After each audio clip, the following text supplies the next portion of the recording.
The second poem of the book, Flamingo, An Elementary School Classroom in a Slum by Stephen Spender. What is an elementary school? An elementary school is a school from 1st to 5th class. 1 to 8 is a middle school, 1 to 10th is a high school, and 1 to 12th is higher secondary school. An elementary school classroom in a slum. What are slums? Slums are areas that are pathetic. There is poverty, there is no proper sanitation, there is dirt, squalor, there are no facilities, and the people who live there live under filthy conditions. So this poem was written by Stephen Spender after the Second World War, when capitalists were coming into picture. Who are capitalists? They are rich people. Various industries had come up, and with the rise in industries, capitalism was there in Europe. And Stephen Spender, in the poem, he has highlighted the plight, the sad condition of the students who study in a slum, who live in a slum. Let's read something about the poet. Stephen Spender, he was born in 1909 and he died in 1995. He was an English poet and an essayist. He left University College, Oxford, without taking a degree and went to Berlin in 1930. Spender took a keen interest in politics and declared himself to be a socialist and pacifist.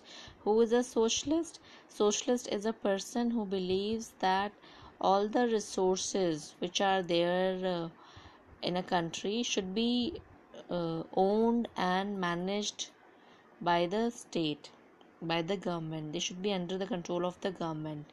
And he was a pacifist also. Pacifist means one who opposes wars. Books by Spender include Poems of Dedication, The Edge of Being, The Creative Element, The Struggle of the Modern, and an autobiography, World Within World. In An Elementary School Classroom in a Slum, he has concentrated on themes of social injustice and class inequalities. In this poem, the poet has highlighted that how social injustice prevails in the society, how people are differentiated on the basis of their social status. Before you read, have you ever visited or seen an elementary school classroom in a slum? What does it look like? If you happen to see such a school in a slum, you need to recall a picture of that in your mind. The poem is divided into 4 stanzas, and we'll study the first 2 stanzas now. The first stanza: far, far from gusty waves these children's faces. Gusts are strong winds.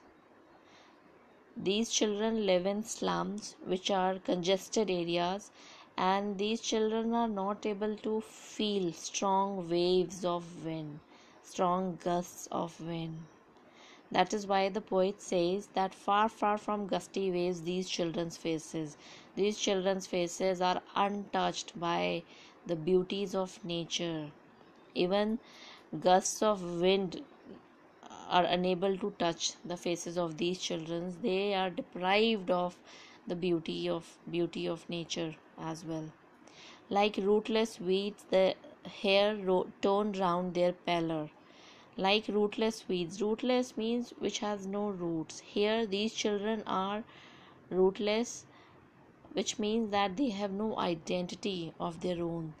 Weeds are unwanted plants that grow up along with the main crop. So these children are unwanted by the society. They have no identity. The hair toned round their pallor. Pallor means pale faces. These are malnourished, unhealthy, undernourished children, and their hair fall on their faces.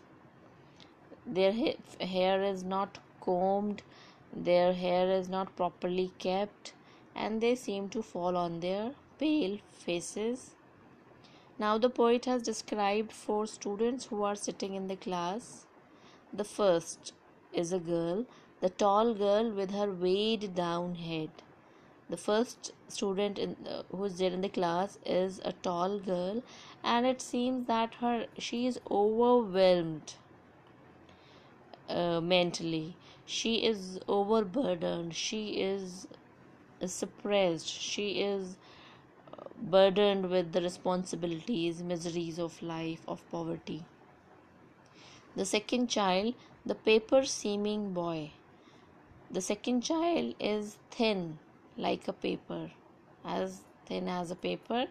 The paper seeming boy, the boy who looks as thin as is a paper, with rat's eyes. As a rat is always looking for food, is always hungry, so is the condition of this boy. It seems that he has got eyes of the rat. He's always searching for food. He needs food. He's hungry. The third child in the class is the stunted, unlucky heir of twisted bones. Stunted is a person whose growth is hindered, stopped. So, a short heighted, unlucky, who is not lucky, heir means successor, child of twisted bones. This child is the unlucky successor. He is carrying a disease.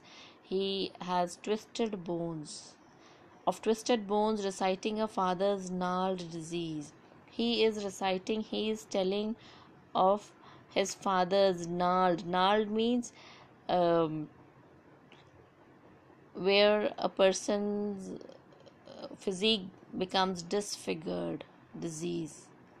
Even his father's bones are not straight, they are bent. And similarly, when we look at that child, we get to know, he tells us that he has inherited this disease from his father. The fourth child, his lesson from his desk at back of the dim class. The fourth child is taking his lesson from sitting at his desk, and he is sitting at the back of the dim class. The ambience, the atmosphere of the class is not bright, it is dull. So the child is sitting at the back of that dull class, one unnoted. Because he is sitting at the last bench, he goes unnoticed by everyone. He is sweet and young. Since he is very young, so he seems to be very sweet. His eyes live in a dream.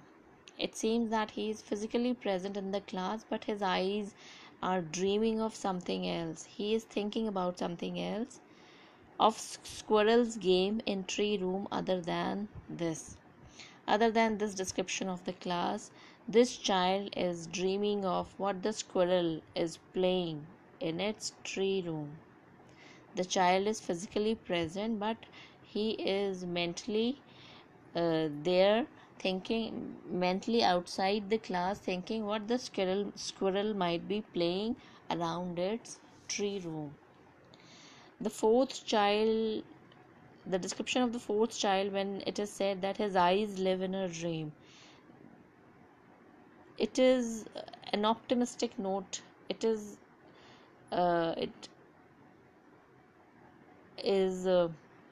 ho-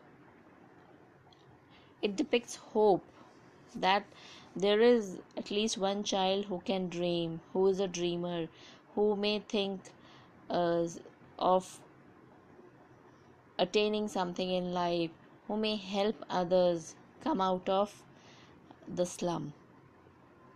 Coming to the second stanza, on sour cream walls donations, Shakespeare's head. Now the poet is talking about the donations which the capitalists, which the rich people have given to the elementary school classroom in a slum. On sour cream walls, sour means dull, cream is yellowish in color. The As said earlier, the atmosphere of the class is not bright. The walls are dull, they are yellowish in color, and there are displayed donations. given by the rich people. First donation is Shakespeare's head. First donation is the picture of Shakespeare hanging on the walls of the class. Second picture is cloudless at dawn. Dawn is early morning time before sunrise, and when there are no clouds in the sky. So there is a picture of early morning time of the clear sky without clouds. The third picture, civilized dome riding all cities. Civilized dome means a beautifully constructed dome shaped building. Dome is a building which is round on the top. Riding all cities. There is a picture of a dome shaped building, and it is built at a height, and the cities below can be seen from it. The fourth picture is of belled, flowery Tyrolese valley. Belled means bell shaped, flowery, full of flowers. Tyrolese valley. Tyrol is a city in Australia. So the fourth picture is of the bell shaped, full of flowers Tyrolese valley. Open-handed map. The fifth picture is of open-handed map. When you close your hands, nothing is visible. When you open your hands, everything is visible.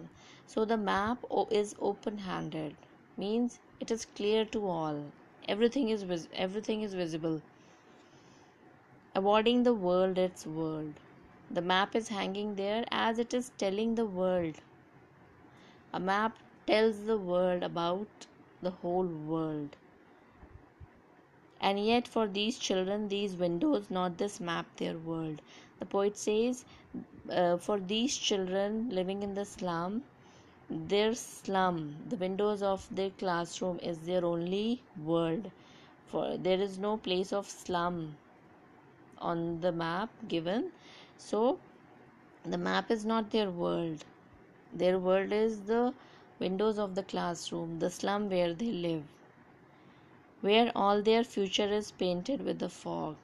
And the poet comments that it seems that the lives of these children will end up in they take birth in slums, and they will die in those slums, and their future, generally we say we wish people a bright future, but it seems that the future of these children is foggy, it is unclear, it is uh, disappointing, it is full of despair, it is dull, it is black.